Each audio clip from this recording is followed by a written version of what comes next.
โฮงอยู่ที่หมายบ้านเขาแล้วเขาบุมีเงินไปล้วนแล้วอยู่บนทุ่งนาลงหางยาไอ้ที่ดับนี้ยาครับดื้อมันแต่งลอยห่วยหน้าบ้านเขานะโอ้ไม่ก็ลุงเล็กๆเลยก่อนเลยใส่มาลงโอ้น้ำห่วย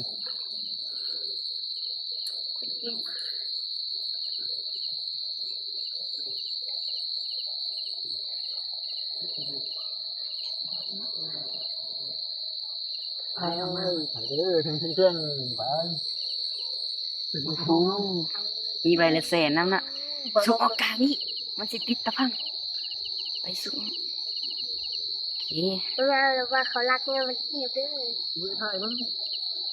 ได้แล้วนี่นะเพื่อนวะโอ้โหไปแล้วกระทงเพื่อนเสร็จดับเนี่ยเกือบดับสบายไปกระทงเลย เห็นรับตรงเงินเด้โอ้โห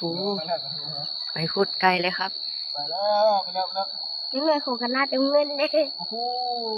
ไปยังสวยงามมากเลยบ่มีปีนนะ